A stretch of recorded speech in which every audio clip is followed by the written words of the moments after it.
दोस्तों आप सभी को मेरा नमस्कार। मैं हूं अनुराग दीक्षित। आप सभी का एक बार फिर से हार्दिक स्वागत अभिनंदन करता हूं। मैं अनुराग दीक्षित। मैं उम्मीद कर रहा हूं मेरी आवाज़ ठीक ढंग से आप सभी तक पहुंच रही होगी। अपने मैथ के प्रैक्टिस सेट नंबर 2 में आप सभी का एक बार फिर से स्वागत है। और इसका पहला क्वेश्चन मैं आप सभी के सामने रखा हुआ हूं। तो चलिए इसको शुरू करते हैं, प्रश्नों को ख़त्म करते हैं। 25 बेहतरीन क्वेश्चंस का एक कलेक्शन फिर से आप सभी के सामने है।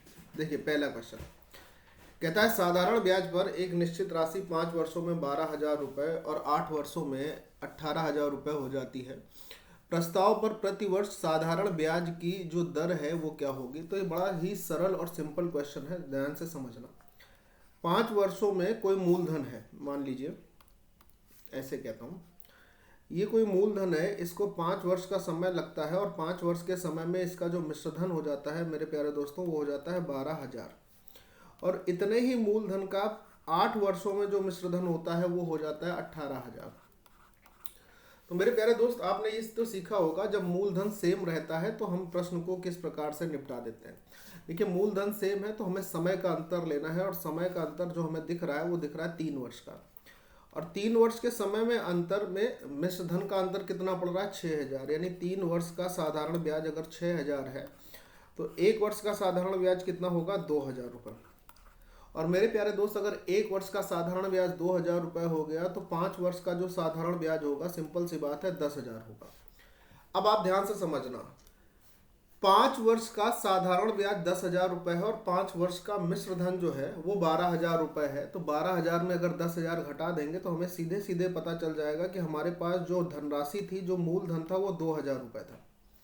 और 1 साल में जो इंटरेस्ट मिलता है वो कितना मिलता है, 2,000 रुपये। तो ब्याज की दर निकालने का तरीका क्या होता है कि 1 साल में जो आपको साधारण ब्याज मिलेगा आप वो ऊपर लिखते हो, उसके बाद मूलधन नीचे लिखते हो और 100 से जब गुणा कर देते हो तो आपके पास ब्याज की दर आ जाती है। ये उसका फॉर्मूला होता है। तो यहाँ पर 1 साल का साधारण ब्याज 2,000 रुपये, मूलधन भी 2,000 रुपये है, और परसेंट में बदलने के लिए जब 100 का गुणा करेंगे तो ये कैंसिल हो जाएगा। यानी यहाँ पर जो ब्याज की दर रहेगी मेरे प्यारे दोस्तों वो कितनी रहेगी, वो रहेगी आपकी 100%। तो आपका आंसर होगा ऑप्शन नंबर सी। अगला सवाल देखते हैं, ठीक है।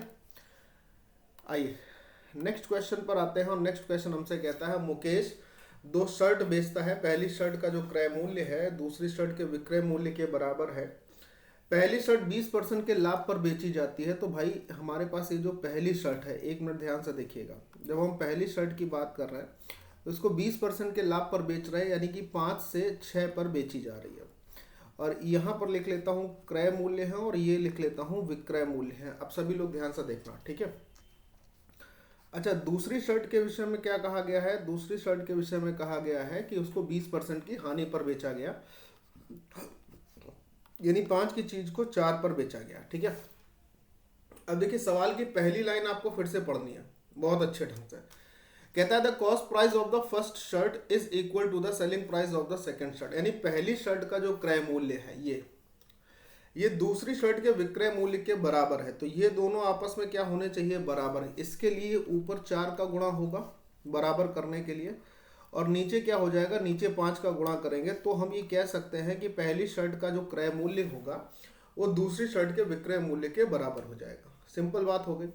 अब कहता है पहली शर्ट के विक्रय मूल्य और दूसरी शर्ट के क्रय मूल्य का अनुपात क्या होगा। तो पहली शर्ट का जो विक्रय मूल्य है वो हमारे पास क्या दिखाई दे रहा है, 6 चौको 24, और दूसरी शर्ट का क्रय मूल्य कितना दिखाई दे रहा है हमारे पास, 5 पचम 25 दिखाई दे रहा है। तो अनुपात क्या हो जाएगा, 24:25, यानी कि ऑप्शन बी जो है वो करेक्ट आंसर बन जाएगा। इसके अलावा इस सवाल में टेंशन लेने जैसी कोई बात नहीं थी। अगले सवाल पर आते हैं, ठीक है।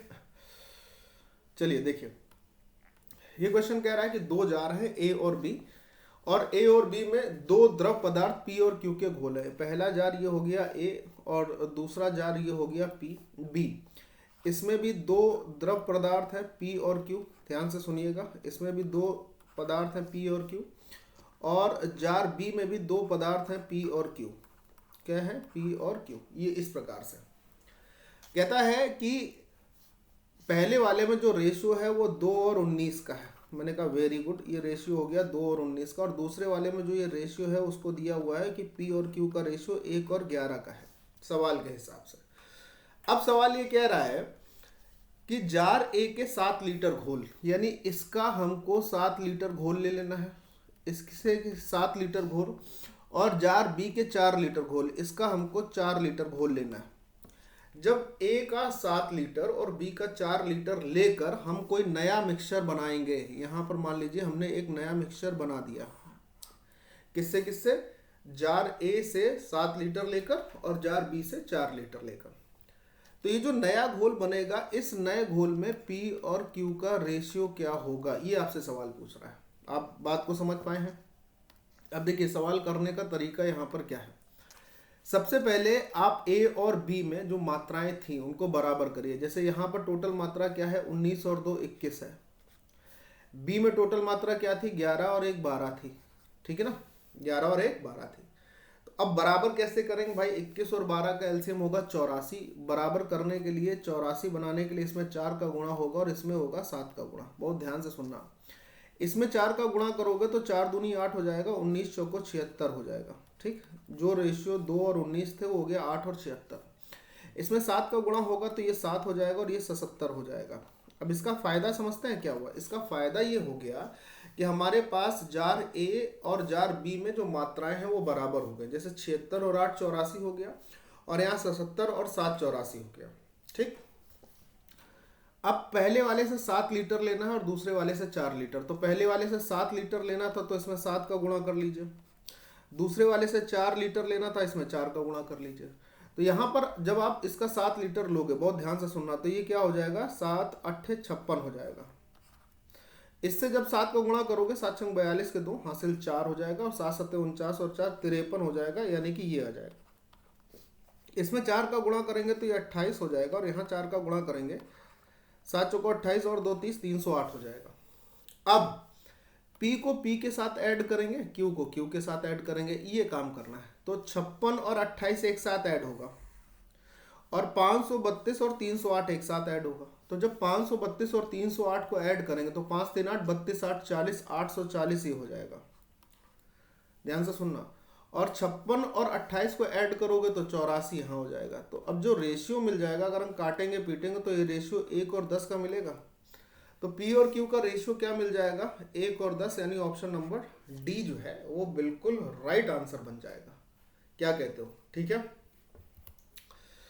सवाल नंबर नेक्स्ट पर आते हैं। कह रहा है कि ये हमारे पास एक गुणनफल गुणा करने के लिए चीज दी हुई है, और कह रहा है गुणनफल में इकाई के स्थान का अंक कौन सा होगा।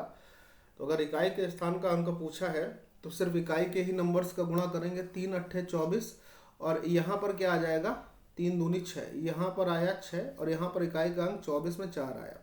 अब जब इनका गुणा करोगे तो 6 चौको 24, यानी फाइनली हमारे पास गुणा करने पर इकाई का अंक क्या आएगा, 4 आएगा। ठीक है।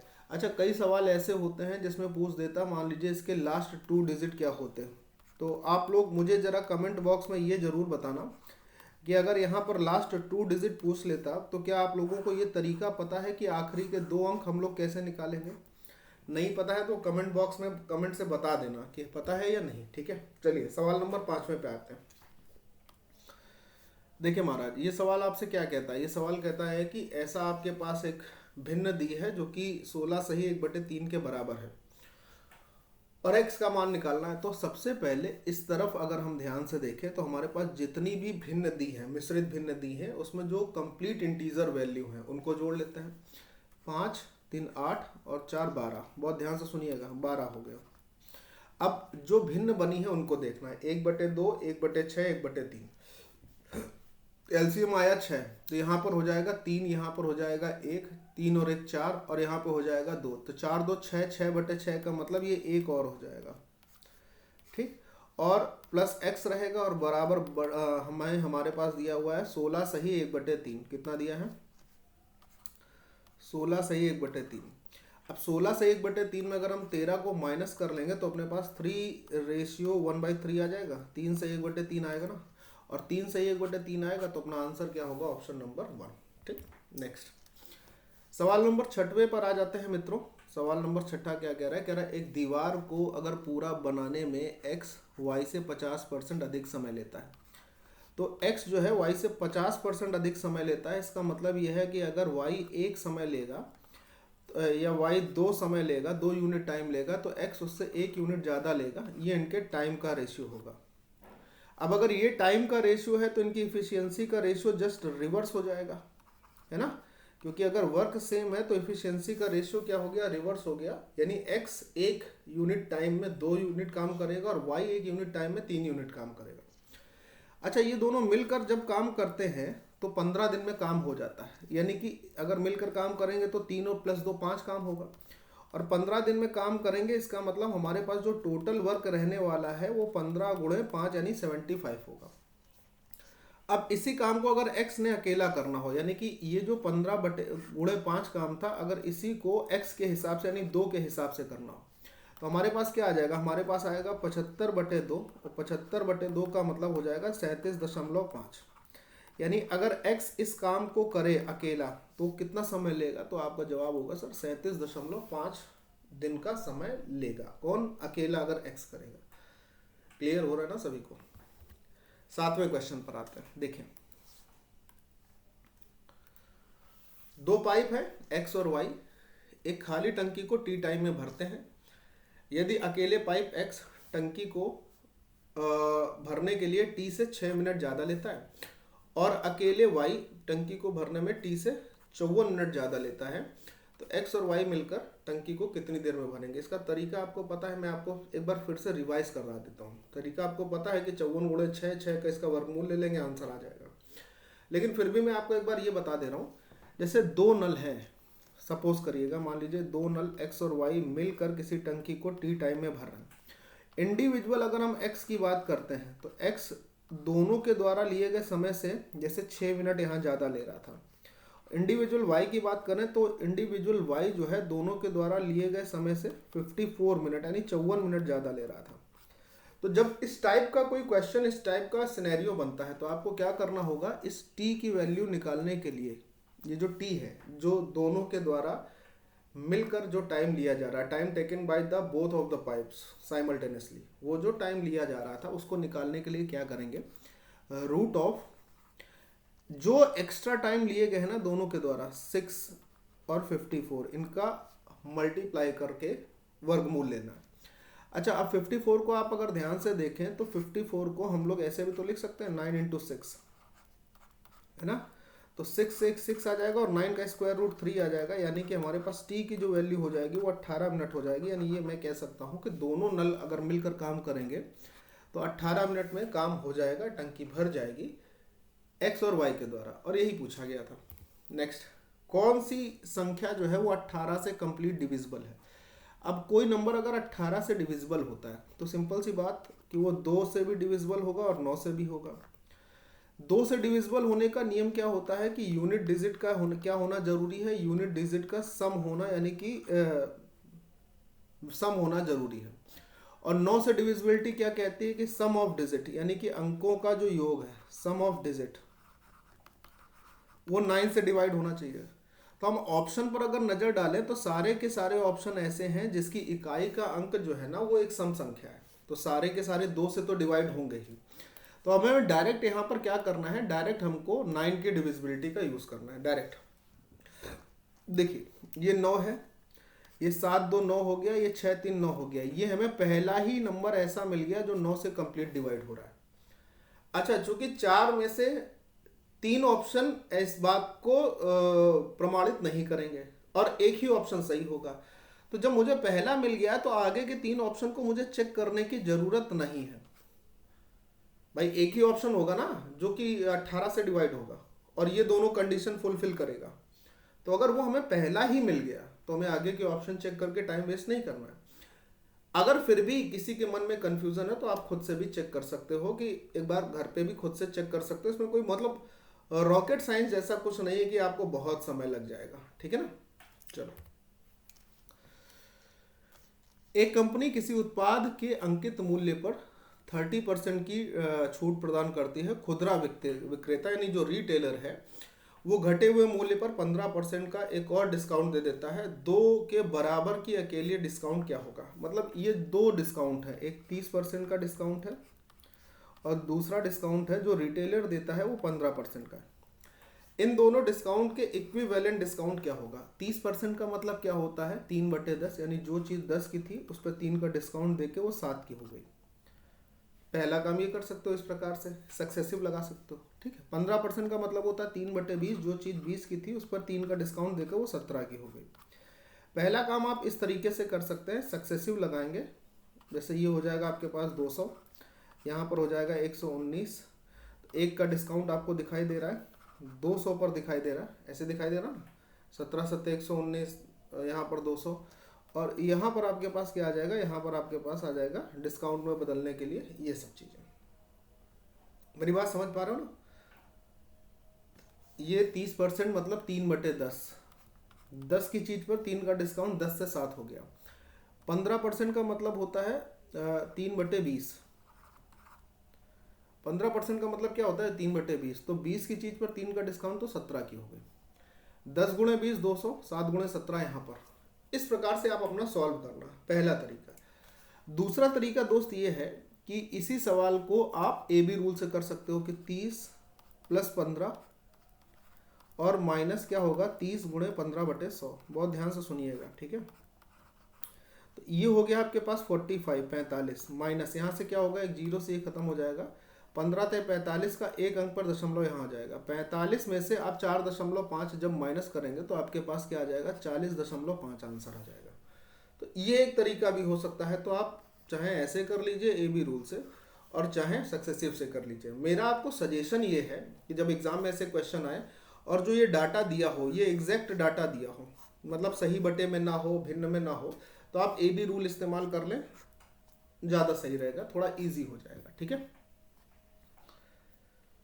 कोई दिक्कत किसी को अगर यहाँ तक लग रही हो तो अपना कमेंट बॉक्स में अपना मैसेज जरूर टाइप कर देना, ठीक है। क्या है, कह रहा है कि माध्य हमारे पास 25 है और मानक विचलन यानी स्टैंडर्ड डेविएशन दिया हुआ है, तो हमसे कह रहा है विचरण गुणांक क्या होगा, यानी कोफिशिएंट ऑफ वेरिएंस पूछ रहा है। तो कोफिशिएंट ऑफ वेरिएंस जो होगा, विचरण गुणांक जो होता है, वो आप सभी को मालूम होना चाहिए क्या होता है, स्टैंडर्ड डेविएशन, फॉर्मूला अगर याद हो, अपॉन मीन, ठीक है, यानी कि मानक विचलन बटे में माध्य गुणे 100 होता है। तो अगर आपको ये फॉर्मूले याद है तो काफ़ी हद तक आपके सवाल ऐसे भी हो जाएंगे अगर आपको फॉर्मूले ही याद है ना। 25 चौको 100 और 5 चौको 20% आपका उत्तर हो जाएगा, और 20% यानी आपके पास ऑप्शन नंबर सी आपको दिखाई देगा, ठीक है। नेक्स्ट आइए।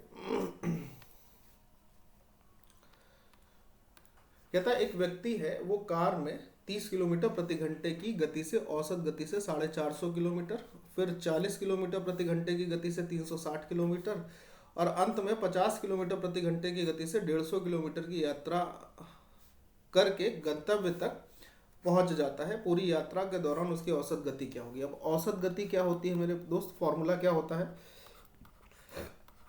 Total distance upon total time, ये एवरेज स्पीड का फॉर्मूला होता है। अब अगर हम टोटल डिस्टेंस जोड़ लेते हैं, 450, 360 और 50, तो 500, 300, 860 हो जाएगी, टोटल डिस्टेंस 860। अब टोटल टाइम देखो, 30 के हिसाब से अगर वो 450 किलोमीटर की गति को दूरी को तय करता है तो 15 घंटे यहाँ लग गए। 40 के हिसाब से 360 किलोमीटर दूरी तय करेगा, 4 9 36 9 घंटे यहाँ हो जाएंगे। और 50 के हिसाब से 150 ये तय करेगा तो 3 घंटे यहाँ हो जाएंगे। तो 15 9 24 और 3 27 घंटे हो गए। 27 घंटे होने के बाद आपके पास आ गया 860/27। यहाँ तक अगर किसी को कोई दिक्कत समझ में आ रही है तो बोल सकते हो। एक बार फिर से जोड़ लेना, 450 और 150, 600 हो गया, 6 और ये 960 हुआ है, सॉरी ये 960 रहेगा।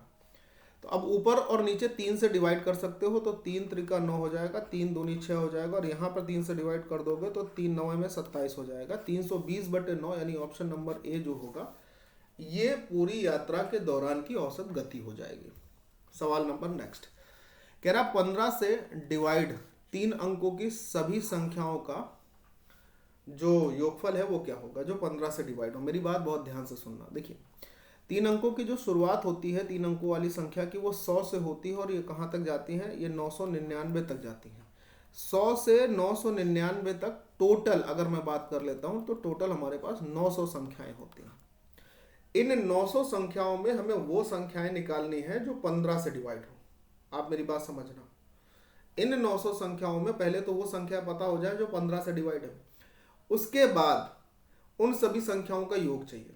तो मैं आपसे क्या बोलने और क्या समझाने बताने की कोशिश कर रहा हूं, सबसे पहले उन बातों को थोड़ा समझना। मैं ये कह रहा हूं, मेरी बात देखो जरा, जैसे मैं कहता हूं कि हमारे पास एक संख्या हो गई 15 से डिवाइड होने वाली 15, दूसरी अगर मैंने ले ली 30, तीसरी मैंने ले ली 45, फिर हमने ले लिया 60। अगर मैं इन सबको जोड़ूंगा तो हमारे पास क्या आएगा? एक सिंपल सा क्वेश्चन है। तो 60, 30, 90, 45 और 15 60, 90 और 60 150 हो जाएगा। हो जाएगा। ये जो इनका योगफल आया है ये भी तो 15 से डिवाइड हो रहा है कि नहीं हो रहा है? तो इसका मतलब 15 से डिवाइड होने वाले जितने भी नंबर हमें 3 अंकों के होंगे उनका जो योगफल आएगा आखिरी में, वो योगफल भी तो 15 से डिवाइड होगा। होगा या नहीं होगा? आप बोलोगे यस सर होगा। तो सबसे पहले तो मैं यही देख लेता हूं कि योगफल अगर 15 से डिवाइड होगा तो कोई संख्या अगर 15 से डिवाइड होगी वो 3 से भी डिवाइड होगी और 5 से भी डिवाइड होगी। तो पहले मैं यही देख लेता हूं कौन कौन सा नंबर 3 और 5 से डिवाइड हो रहा है। अच्छा, 5 से डिवाइड होने का मतलब यूनिट डिजिट 0 हो या फिर 5 हो। तो हमारे पास सारे ऑप्शन ऐसे हैं जिसकी यूनिट डिजिट 0 या 5 में से कुछ ना कुछ मिल ही रही। तो 3 से डिविजिबिलिटी चेक कर लो। अंकों का योग 3 से डिवाइड होना चाहिए। 4 2 6 और एक साथ नहीं हो रहा है।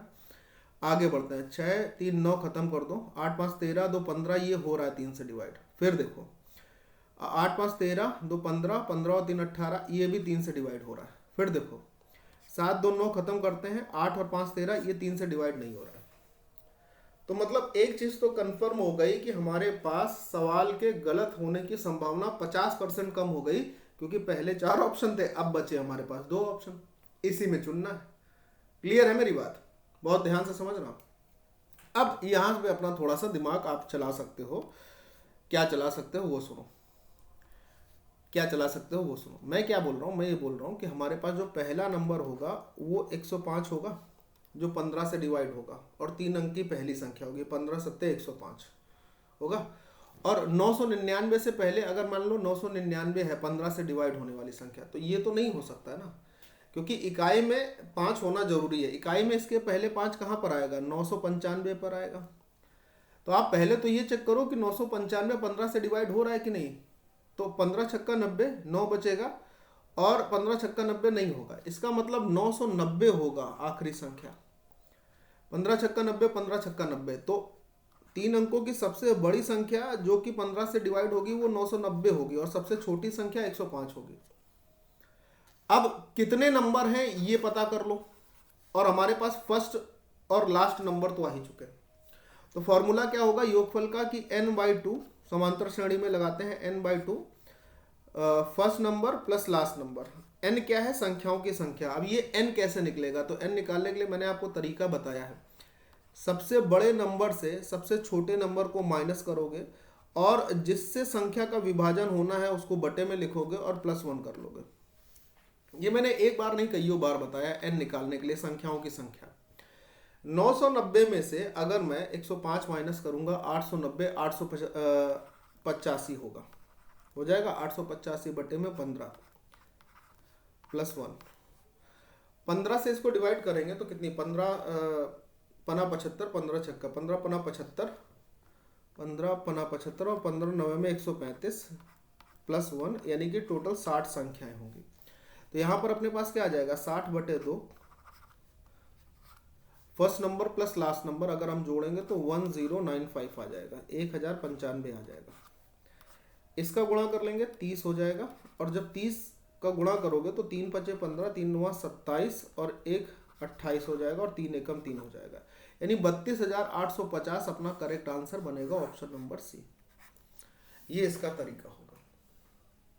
तो अगर ऐसा भी कोई सवाल, भाई देखो ये एक सवाल जो है ना, ये एक लाइन का पूरा नहीं है सवाल, लेकिन अगर ये आपको इसमें बेसिक नॉलेज नहीं है, ये सारी बेसिक नॉलेज आपके पास नहीं है, या आपको फॉर्मूले नहीं याद है, तो हो सकता है किसी दूसरे तरीके से आप आंसर निकालो। डिविजिबिलिटी जैसे देखी तो 2 ऑप्शन गलत हटा लिए, लेकिन समय फिर ज़्यादा लग जाएगा एग्जाम में, और फिर कर कुछ भी नहीं पाओगे। वहां लगेगा समय, मतलब लगेगा समय, तो फिर उसमें कुछ हो नहीं पाएगा। अच्छा, एक तरीका मैं यहाँ पर आपको और बता देता हूँ, उसको थोड़ा समझ लो। जैसे ही अगर आपको ये पता चल गया कि n कितना है, n पता चलने के बाद आप ये समझ पाओगे कि संख्या जो होगी वो 9 से भी डिविजिबल होगी, क्योंकि अगर आपको n पता चल गया कि 60 है तो योगफल तो आपका 15 से डिवाइड हो ही रहा था ना, 15 से डिविजिबल था कि नहीं था। चाहे पहला नंबर लो और चाहे लास्ट नंबर लो, इन दोनों को जोड़ के लिखोगे तो भी 15 से डिवाइड होगा। 60 में हमारे पास 3 आता ही है, 15 में भी 3 आता था, तो 3 गुणे 3 का मतलब हो गया 9, यानी आंसर होना चाहिए जो 9 से डिविजिबल हो। तो अगर आप n निकाल लेते हो तो आपके लिए सवाल थोड़ा और सरल हो जाएगा कि सीधे 9 का मल्टीपल चेक कर लो। ठीक है, आइए अगला क्वेश्चन। एक्स वाई जेड 3 समबाहु त्रिभुज है, एक्स और वाई के क्षेत्रफलों का जो योग है वो जेड के क्षेत्रफल के बराबर है। अच्छा, एक्स और वाई भुजाओं की लंबाई क्रमशः 6, 8 है, तो जेड भुजा की लंबाई कितनी होगी? ट्रिपलेट का क्वेश्चन है, 10 होगी। कैसे? जैसे कि हमारे पास मान लीजिए 3 त्रिभुज हो गए, समबाहु त्रिभुज, एक ये हो गया दूसरा, ठीक है, और यहां हो गया तीसरा। इन दोनों त्रिभुजों की लंबाइयों का जो योग, इन दोनों त्रिभुजों के क्षेत्रफल का जो योग है वो इस क्षेत्रफल के बराबर है। लेकिन अब समबाहु त्रिभुज का क्षेत्रफल होता क्या है? 3/4 भुजा स्क्वायर, यानी इसकी साइड का स्क्वायर होगा। इसका क्या होगा? इसका भी यही होगा ना, 3√3/4 साइड स्क्वायर। अब इसकी साइड कुछ भी हो सकती है। और इसका क्या होगा? इसका भी तो यही होगा ना, √3/4 साइड स्क्वायर। होगा कि नहीं होगा? आप बोलोगे हाँ। तो यहाँ से √3/4 कॉमन जब करोगे तो इससे कैंसिल हो जाएगा, यानी सिर्फ हमारे पास क्या आएगा? s, मान लो ये अगर s1 होता तो s1 square plus s2 square, और बराबर में इसको अगर हम s ही रखें तो s स्क्वायर के बराबर होगा। और चूंकि ये एक भुजा 6 दी थी तो 6 का स्क्वायर, प्लस ये एक भुजा 8 दी थी तो 8 का स्क्वायर, तो 6 का स्क्वायर प्लस 8 का स्क्वायर किसके बराबर होता है? 10 के स्क्वायर के बराबर होता है। और अगर s स्क्वायर का मान 10 के स्क्वायर के बराबर है तो तीसरे समबाहु त्रिभुज की जो भुजा रहेगी वो कितनी रहेगी? 10 रहेगी ना। तो ट्रिपलेट ही तो इस्तेमाल की गई। नेक्स्ट क्वेश्चन, आइए अगला सवाल देखते हैं। क्या कह रहा है नेक्स्ट क्वेश्चन भाई? हमारे पास कह रहा है कि यदि एक स्पर्श रेखा की लंबाई 12 सेंटीमीटर है, अच्छा, और परिधि से दूरी 8 सेंटीमीटर है, तो त्रिज्या क्या होगी? तो हम पहले तो अपने पास एक सर्किल को फॉर्म कर लेते हैं कि हमारे पास एक स्पर्श रेखा है, सर्किल की परिधि है, तो परिधि का मतलब स्पर्श रेखा ही होगी, ठीक है। और अगर इसकी एक परिधि की बात करते हैं तो मान लीजिए कि हमने ऐसे करके एक परिधि ले ली और इसकी स्पर्श रेखा ले ली, ठीक है। तो स्पर्श रेखा की ये जो लंबाई है ना, ये 12 सेंटीमीटर बोली गई, ठीक है। और परिधि से जो दूरी है, स्पर्श रेखा की ये परिधि से जो दूरी है, परिधि से ये वाली दूरी, डिस्टेंस, यहाँ पर हमने इसका सेंटर मान लिया, सेंटर से इसको ऐसे मिला दिया। स्पर्श रेखा की परिधि से जो दूरी है, ऐसे भी कर सकते हो कि ये 8 हो जाएगी, ऐसे भी मान सकते हो, ठीक है, कि ये 8 हो गई, या इसको आप 8 कह सकते हो। केंद्र से दूरी नहीं, परिधि से दूरी कह रहा था, सॉरी। तो ये डिस्टेंस हो गई हमारे पास 8। अब कह रहा है कि इसकी रेडियस बता दो। तो अगर मैं इसको x मान लूं तो ये भी x होगी, क्योंकि ये दोनों वृत्त के लिए उसकी रेडियस होगी, त्रिज्या होगी। मेरे प्यारे दोस्त, आपने बहुत अच्छे से पढ़ा है कि 5, 12 और 13 के ट्रिपलेट बनते हुए आपने बहुत अच्छे से पढ़ा। ट्रिपलेट जब आप पढ़ते हो, याद करने के लिए भी कहा जाता है, तो 5, 12 और 13 की ट्रिपलेट बनती है।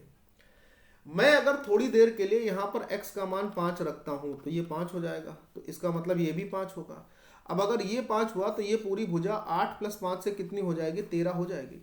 और अगर आप देखें तो ये हमारे पास एक ट्रिपलेट बन गई कि 5, 12 और 13 की ट्रिपलेट सेटिस्फाई कर रही है, क्योंकि त्रिभुज किसी भी वृत्त की त्रिज्या और उसकी स्पर्श रेखा के बीच 90 डिग्री बनता है। तो ये जो हिस्सा होता है ये उसका कर्ण के रूप में काम करता है, ये वाला हिस्सा, ठीक।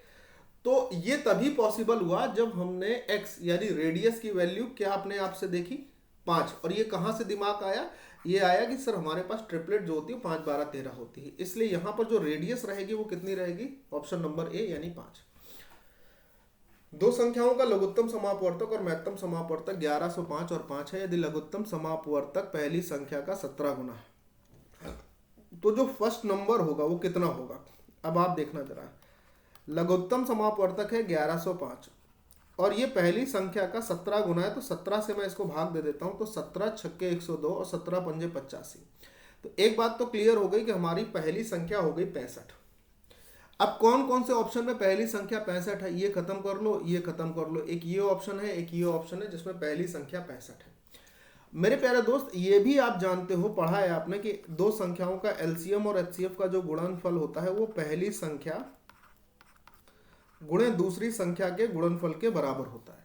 तो 1105 ये दिया ही था, है, एचसीएफ 5 दिया ही था।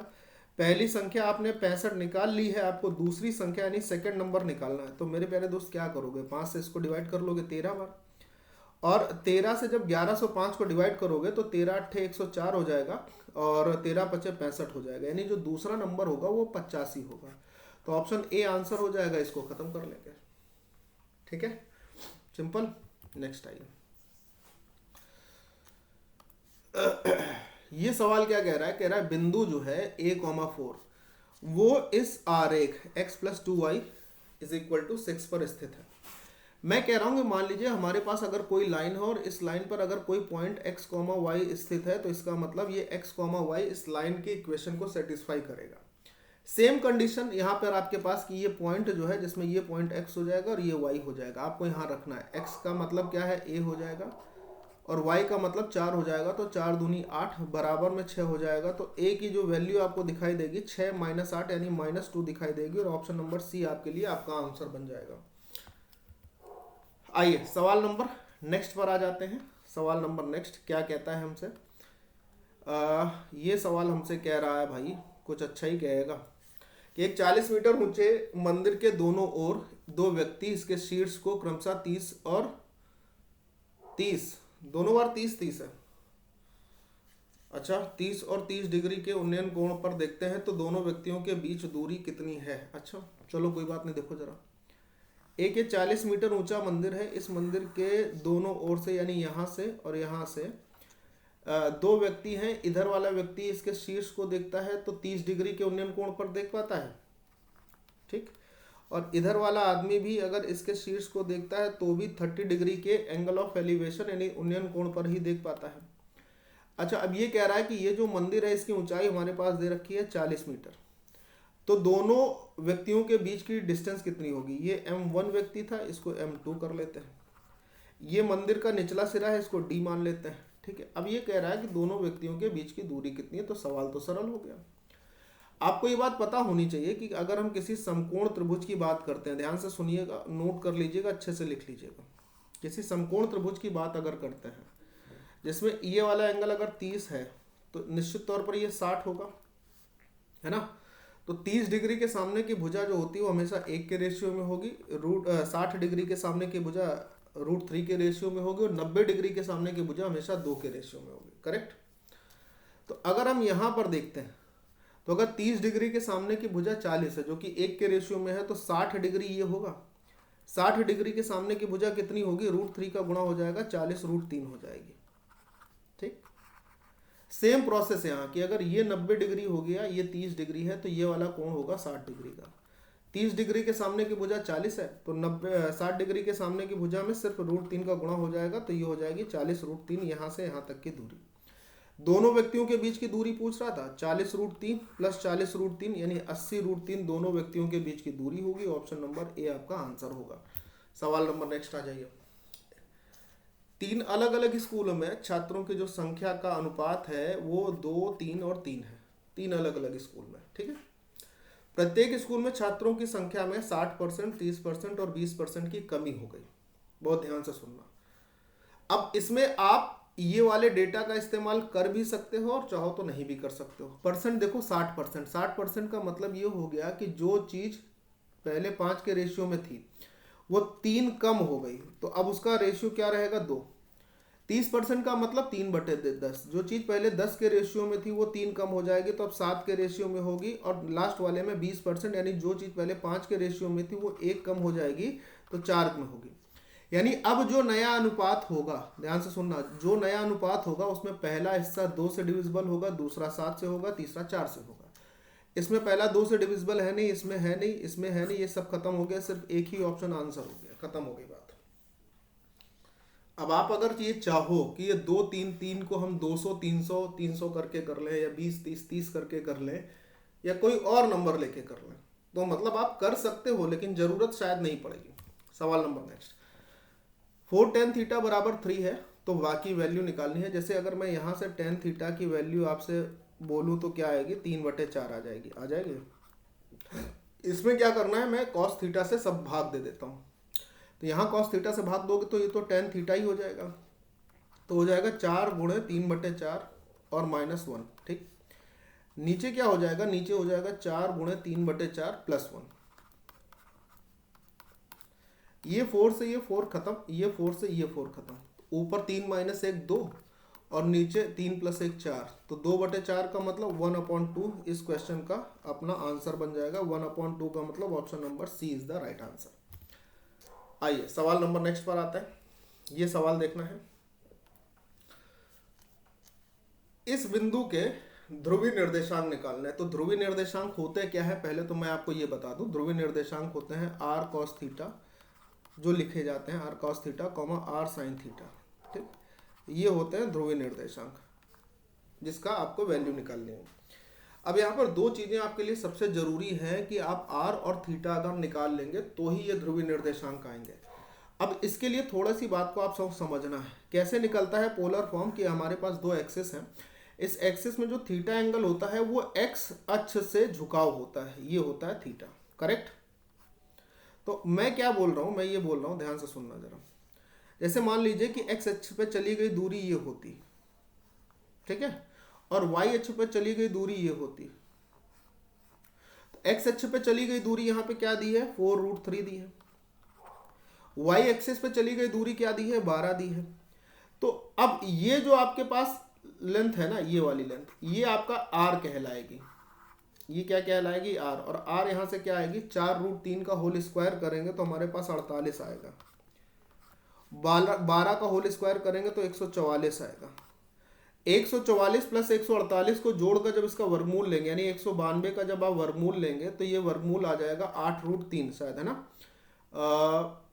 8√3, 3 छंग 18 और 3 चौके 12, 64, 8√3 आएगा। कितना आ जाएगा, 8√3 आएगा। तो r तो हमारे पास आ गया 8√3। इसका मतलब ये तो कंफर्म हो गया कि जो r यहाँ पर होंगे वो 8√3 होगा।